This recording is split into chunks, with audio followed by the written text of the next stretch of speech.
last week we started the conversation with that little boy. You remember that little boy from Eden Gardens who went to Moisnib and was not doing well in school? His grandmother summed up the problem well. This boy had no big for nothing. You echo the challenge, and the problem was discovered by a teacher. He was not seeing well.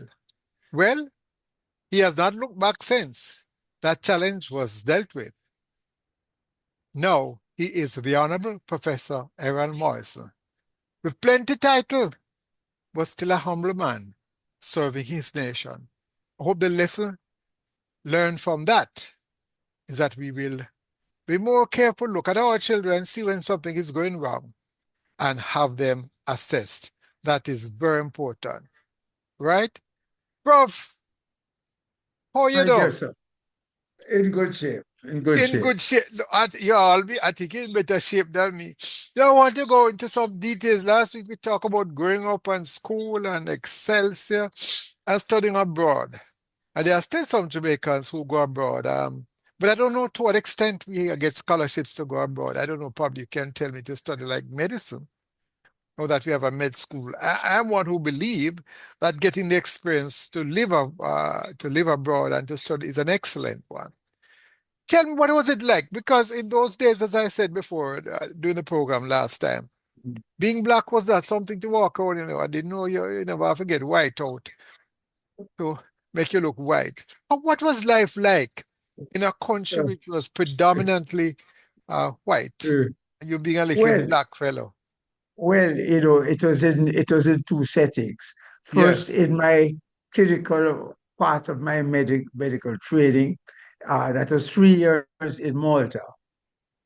Malta, as you know, is a southern European country linked very closely to Italy, and um, yes. and and maybe less closely to Tripoli in the south, Hmm. right? That's in Libya. Now, living in Malta, it was interesting. I can never forget playing in the streets would all stop for a moment and say, Iswed, Iswed. Iswed was a Maltese word for black. Black. Oh Lord, that's what you did. You knew what it meant then? But they did it all in a kind of playful, interesting manner. They just never knew what to expect. And there Yes, was a special little grocers where I would stop to pick up my other days. Student days, you buy a little each day, that kind of thing. yes, And yes. when I would walk into the store, even if it was filled with people, largely, women from their households coming to pick up things, everybody would stop. And they would have been chatting away wildly, in the, in the little shop. And they all would pull back and allow Israel to come through. But did you So experience it's, any it's, sort of hatred or it's fun. racism? Uh, It was fun. But you knew that, there was this difference. And Yes. these were the people in the community.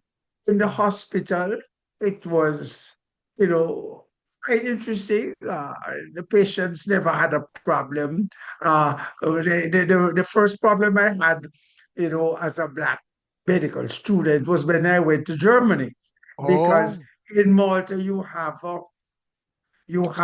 they are part of this whole European network, Hmm. and you can go elsewhere to do several weeks of study and so on. So I was in southern Germany, in Munich, and attending this cardiology unit. And I went with a consultant who was US trained. This was what, 68, when Right. you're having all the goings on in the States. Martin Luther had just been, assassinated and so on. Assassinated, yes. And I went with this consultant on a wardrobe. So we came to a little fellow on the bed, and the consultant said, I want you to examine his abdomen. And Yes. the little fella came out in some German, and I saw the consultant's face go red. And he said to the fella, Nix ein Kadiba. What the little fellow said, and the consultant told me afterwards, what the little fellow said. have you brought this cannibal to eat me? Oh no! Can you imagine that? Well, this is the sort of thing. This was what, 1968? Yes, And yes, um, well, of course, the consultant spoke with me, and he says, "Well, this is the sort of cultural thing that they're brought upon the diet they're brought upon about what's going on in the African countries, and seeing me, whether you're coming from the West or not, you yes, represent the African, diaspora." And that is his first response. But that was well. And on the other hand, the nurses on the wards were very cordial, and we even went out for drinks in the evenings. So, you had this kind of back and yes. forth. But Malta was fine. As you know, my first wife, is Maltese. Hmm. And, we, from there, we went up to London, and uh, in London again as a student. Uh, well, But you would have the met quite flats a where few I stayed Jamaicans and West were owned Indians by there. Jamaicans. Hmm.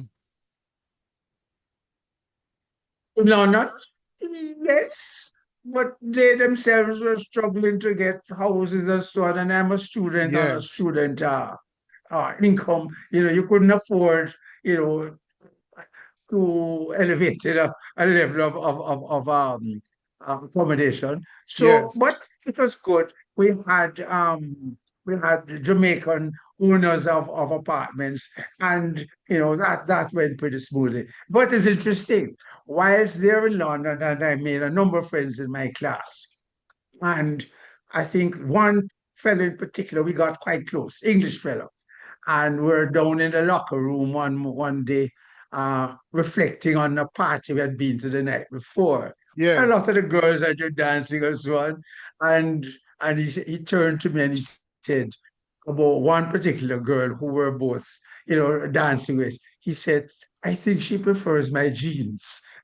Oh no! You see, That doesn't.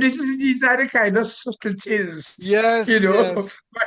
But going I through. guess, Prof, with your personality and such, you just smile it and just moving right along. You went there for a purpose, Yeah, moving right along, moving right moving along, right along. Yes, right yes. along. Those were some of the things in those days. But I would say the experience in Europe was pretty good. I I um I recall too, whilst in Germany, I had decided I wanted to see as many, places as possible, and I jumped on a Especially train. European countries. Yes, Yes, and I went around to a number of universities and so on. yes. And I recall being caught one evening, having missed my train to get back to my student home, as they call it, and I had to look for some lodgings. I just couldn't get anywhere at all. Oh I kept my Lord. walking the whole night, knocking on doors, everywhere full. You can interpret that in whatever Oh way. yes, oh This was yes, no, this was no summertime, and yes. then so I had to just keep walking the streets and sat by one of the fountains in Heidelberg until I could get my train to get back to my student home in München. How much Munich, hours you they sat call down it for? München. How long you sat down there About for? about three, because I was walking up to midnight. Oh And then no. by about say 4:35, I walked back to the railway station. So it's about 4 5 hours. You know, just took it all in stride. Yes. You know, Prof, it's good to hear their stories because people hear about Professor Errol Morrison and we don't know what you go through or what you had to endure. And Yeah, especially yeah, the nowadays generation who have no yeah, patience, no yeah, tolerance, yeah. and sometimes they want everything brought to them on a, what do you call it now, platter. Right. But Vernon, let me interrupt you Yes, because this was in the streets of Rome. yes, And I was waiting at a bus stop. Rome has a history of a strong interconnectedness with North Africa, and they right. have had a number of blacks who have even been their emperors way back, Yes, amongst the Caesars. So there should be a certain amount of greater tolerance, would have thought, amongst the races. But there I was sitting, in a bus shed, waiting for the bus to come, and two attractive young ladies walking down, the sidewalk. When one of them saw me, she screamed. They screamed. Oh no. As if it was the first time she was seeing a black individual. Yes, yes. And I said to myself, there goes, it just never stops. But those are some of the interesting times that, Mhm. you pass through as an individual, a black Right. individual, I'm gonna go for the coming break from a now. third world country. But, Yeah. huh? I'm gonna go for the break now, but as you mentioned Okay, okay. Rome, I love to tell me about those streets made of what? Cobblestones? And they seem to have lasted for centuries. Just amazing. All right, you're listening to Spot On with Vernon Davy, and my very special guest is the most honorable Professor Errol Morrison. Stay with us, so come back. Don't move. Welcome back. You're listening to Spot On with Vernon Davy, coming to you live from Kingston, Jamaica. My very special guest is the Honorable Professor Errol Morrison. And he's a doctor, still practicing. I was just saying, Rome was a fantastic place. And although I've been there several times subsequent to graduation, as Mhm. a student, I was there again. I went to do some exams and was walking around the city of some of the, as you were mentioning, the cobblestone heritage settings. And there's a Yes. special area called Fontana de Trevi, which is, a fountain. And it has a Beautiful lot of, fountain, yes. yes. Mhm. And it walked this fellow, sort of half Indian looking fellow, and introduced himself. And we started talking. Of course, he recognized that I was a stranger. And he too was a student. I mean, he started chatting, Mhm. and whilst there, he pulled out a bottle of wine, put it What? to his head, put it to his head, and then he handed it to me and said, "You drink as well." you a lovely, white Chardonnay. But the kind of conviviality that you would find, Yes, you yes. know, the settings are different. So you can't Mhm. use one experience to judge the total, So you just have to take it, as you'd say, day by day, ball by ball. But Yes. those were really, really outstanding days, and Mhm. you learned so much. I recall, when I was in Malta, I shared a flat with a fella from India. His dad was an ambassador to Copenhagen, but Yes. he too, the experiences we were exchanging, fascinating. And there was this fellow well, he was from Nigeria, but was studying in Scotland at St. Andrews University and had come to Malta to do his medicine. Mhm. And his name, I've never forgotten, Benjamin Ivanjuku Ko Abdeke Nazado. I forgot that already. Again, he was from the Igbo, and this was just after the Biafran War was going on and so on. Oh, that is a horrible war. Yeah. And he would always remind us of the special day in Scotland where he had been studying, when the women need to find the darkest person around to kiss, to get good luck for the rest of life. Really? Hassan, that is good. Those were his highlights of studying in Scotland and Andrews. Yes. You know, student days were great I fun. love it. So I And I guess you think, get to visit all the Edinburgh Castle oh, oh yes. and did you get to see the I Loch went Ness monster? I went to Glasgow. I was in Glasgow, Yes. for 6 months almost. And there, you had a chance of visiting, across Scotland and so on. And one of the most interesting findings, I was invited to the home of one of the older ladies with whom I was boarding. And her friend, invited me over. And Yes. the husband was sitting in the television room, Yes. television on. And beside him was a little table, pint of beer and a Yes. small shot glass of whiskey. And I observed him, and he didn't move, he didn't speak. He was just looking at the telly. When I walked in, he just acknowledged me, but didn't really say much. and he took the shot, of whiskey. Um, and then he washed it down nonstop with the beer. The whole glass of beer, the pint. Yes. And that, and then he went quiet for about 20, 30 minutes. And the wife topped him up again. And, and that went on almost every half an hour for the couple of Yes. hours that I was there. Fascinating culture. This what the little that I saw of that aspect of it. It was really fun, Well, I you know know. England, I know beer is a big part of their thing. Oh And being at the yes. pubs. Yeah, oh yes, oh yes. So those were some of beside the scenes. I mean, study was always there, you're Yes. competing. But what was interesting that this little fellow, black fellow from the little island called Jamaica, half the world away. Yeah. I was in the top five of the class right throughout, almost in every aspect of the And examinations. you were black.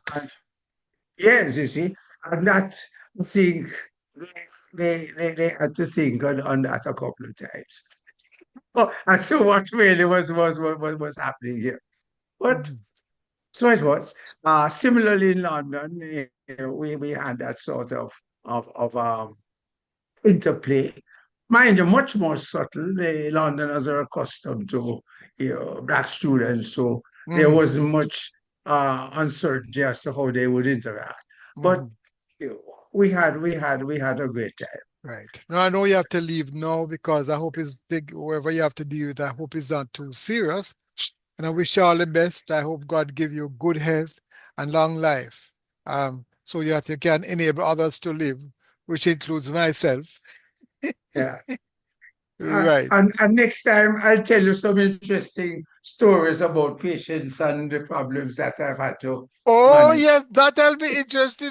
I would love to hear about that. Oh boy. I have to run, Vernon. Patience Thank you was so much. sometimes not patience. Just one final word before you go. Any final thing you want to say before you leave us? Take good care. We're in difficult times, and I know, there are many, especially those with chronic diseases, who need to have their medications. I Yes. trust when they heard the hurricane was coming, they would have stocked up on Yes, their yes. on their medication. But even those who need refrigerated or cool medications, I Hmm. wouldn't panic. Don't worry. Just keep it in the cool part of the house, and you Right, can get several weeks, value out of it. So right. all the very best to all of us out there trying to rehabilitate. See you Uh, soon. Thank you. And there's lots more to talk about after the World War II and life. Thank you very much, Professor Okay, all Errol right. Morrison.